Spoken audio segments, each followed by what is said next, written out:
என் பெயர் டாக்டர் சரஸ்வதி திருமலை செட்டி. என்னுடைய படிப்பு, அதாவது பிஹெச்டி படிப்பு மனோன்மணியம் சுந்தரனார் பல்கலைக்கழகத்தில் முடித்தேன். டாக்டர் நியா ஸ்டீஃபன் தான் எனக்கு கைடாக இருந்தாங்க.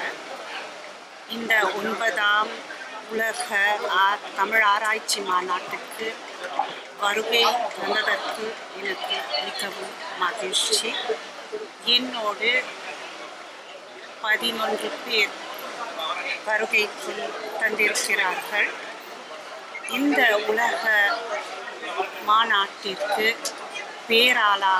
பேராளராக வந்திருக்கின்றேன். என்னுடைய தாளின் தலைப்பு The contribution of radio and television for the promotion of Tamil language, culture and civilization.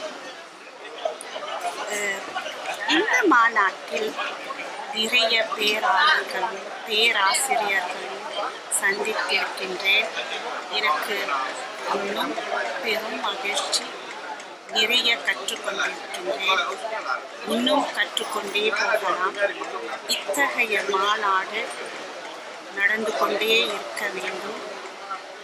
தமிழை பற்றி இன்னும் தெரிந்து கொள்ள வேண்டும். மேலும் வளர்ச்சி அடைய வேண்டும். மொரிஷியஸ் நாட்டில் நீங்கள் பார்த்தால் நிறைய பேருக்கு தமிழை கற்றுக்கொள்ள வேண்டும்தான் ஆசை. ஆனால் சூழல் மாறி இருக்கிறதனால் அவ்வளவு எங்களுக்கு அந்த வசதி இல்லை. ஆனால் நாங்களும் தமிழை கற்றுக்கொள்வதற்கு விடவில்லை, முயற்சி செய்து கொண்டே இருக்கின்றோம். நிறைய தமிழ் நிறுவனங்கள் உண்டு. தமிழ் பேசும் அன்பர்கள் கூட இருக்கின்றது. பள்ளிகள் இருக்கின்றன. தமிழ் ஒரு பாடமாக கற்றுக்கொண்டு வருகின்றோம். தமிழை நன்றாக படிக்க வேண்டும். தமிழ் பண்பாடு தெரிந்து கொள்ள வேண்டும். தமிழ் மொழி தெரிந்து கொள்ள வேண்டும் என்றுதான் இளைஞர்களுக்கு சொல்ல வேண்டியது. நான் திருச்செந்தூரன், யாழ்ப்பாண பல்கலைக்கழகத்தினுடைய அரசறிவியல் துறையிலிருந்து இந்த தமிழராட்சி மாநாட்டுக்காக மலாயா பல்கலைக்கழகத்தில் வருகை தந்திருக்கிறேன். இலங்கை தமிழர் அரசியல் செல்நெறியில் ஜிஜி பொன்னம்பலத்தினதும் எஸ்ஜேவி செல்நாயத்தினதும் பங்களிப்புகள் ஒரு ஒப்பீட்டு ஆய்வு என்ற தலைப்பிலே என்னுடைய கட்டுரையை சமர்ப்பித்திருக்கிறேன். குறிப்பாக உண்மையிலே இந்த தமிழை முதன்மைப்படுத்தி உலகினுடைய பல பாகங்களிலும் வாழுகின்ற தமிழர்களை இங்கு வரவழைத்து இந்த மாநாட்டை முன்னெடுத்தமைக்கு முதற்கண் நன்றி தெரிவித்துக் கொள்கிறேன். இருந்தாலும் இந்த மாநாடு இன்னும் சிறப்பாக முன்னெடுக்கப்பட்டிருக்கலாம் என்பது என்னுடைய தனிப்பட்ட கருத்து. குறிப்பாக நாங்கள் இலங்கையை பிரதிநிதித்துவப்படுத்தி யாழ்ப்பாண பல்கலைக்கழகத்திலிருந்து 4 விரிவுரையாளர்கள் தான் வருகை தந்திருக்கிறோம். அவ்வாறு கிழக்கிலங்கை மற்றும் தென்னிலங்கை பகுதியிலிருந்து ஒரு சில புலமையாளர்கள் தான் பங்கு பெற்று இருக்கிறார்கள். முறையான வகையிலே இந்த அழைப்புகள் விடுக்கப்பட்டிருந்தால் இலங்கையிலிருந்து கூடுதலான அளவு தமிழறிஞர்கள் வந்து இந்த மாநாட்டினை சிறப்பித்திருப்பார்கள். இது ஒரு விடயம். இரண்டாவதாக, இந்த மாநாட்டிலே நான் 2014ஆம் ஆண்டு சுவிட்சர்லாந்தில் ஒரு மாநாட்டிலே பங்கு பெற்றிருந்தேன். குறிப்பாக அந்த மாநாட்டிலே நாங்கள் வெளிநாட்டிலிருந்து வருகிறதன் காரணமாக எங்களுக்கு பதிவு கட்டணங்களை நிறுத்தி எங்களுக்கு சில தார்மீக உதவிகளை அந்த மாநாட்டு ஏற்பாட்டு குழுவினர் செய்திருந்தார்கள். அவ்வாறு இங்கும் சில தார்மீக ரீதியான ஒத்துழைப்புகளை வெளிநாட்டு பிரமுகர்களுக்கு வழங்கியிருந்தால் இன்னும் சிறப்பாக இருந்திருக்கும் என்பது என்னுடைய 2வது தனிப்பட்ட கருத்தாக இருக்கிறது. அதேவேளை உண்மையிலே இந்த மாநாடு நீண்ட காலத்துக்கு பிறகு இடம்பெற்றிருக்கிறது. அதில் பங்கேற்று இந்த மலேசியாவுக்கு வருகை தந்தது ஒரு சந்தோஷத்துக்குரிய ஒரு விடயமாக காணப்படுகிறது. இதனுடைய தொடர்ச்சியாக இந்த மாநாடு மீளவும் இந்த மாநாட்டில் இடம்பெற்ற பலவீனங்களை தவிர்த்து சிறப்பாக எதிர்வரும் காலங்களில் முன்னெடுக்கப்பட வேண்டும் என்பது என்னுடைய வேணவாக இருக்கிறது. நன்றி.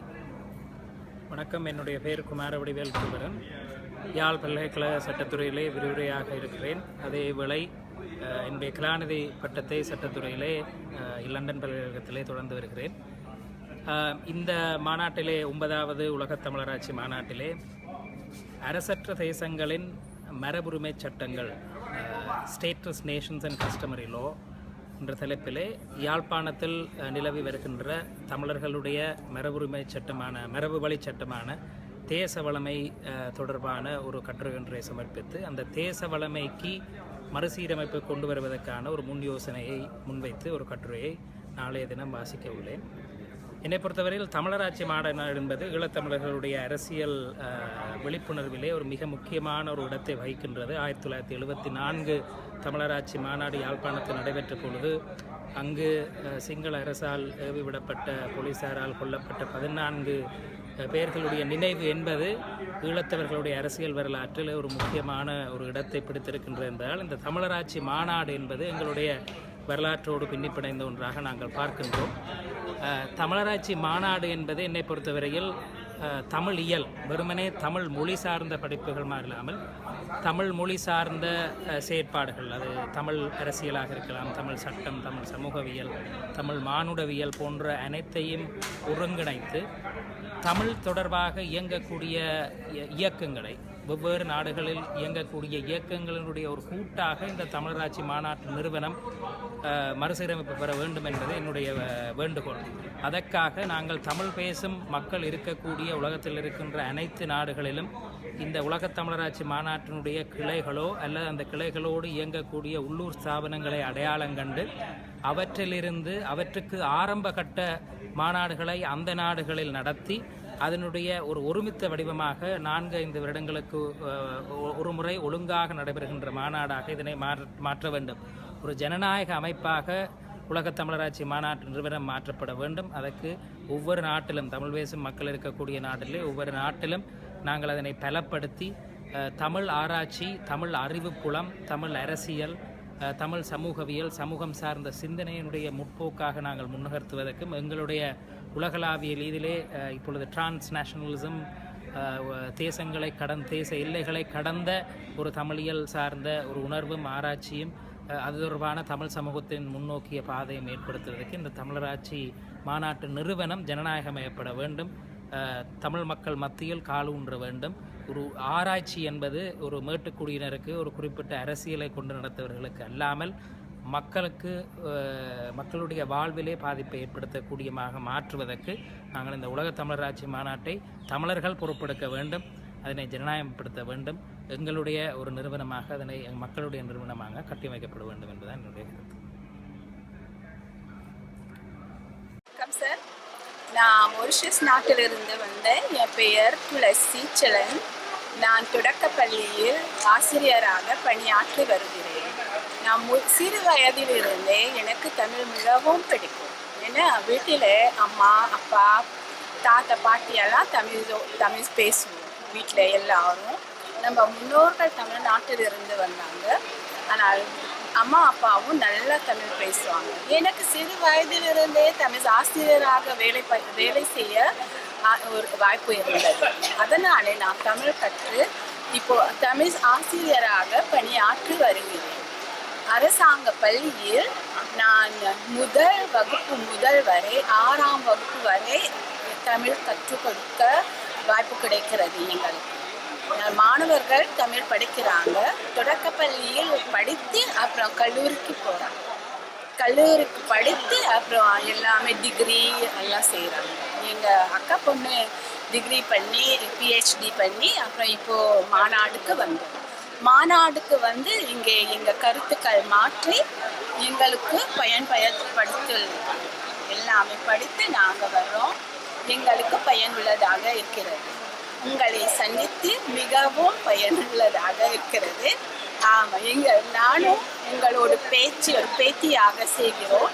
மிக்க மகிழ்ச்சி.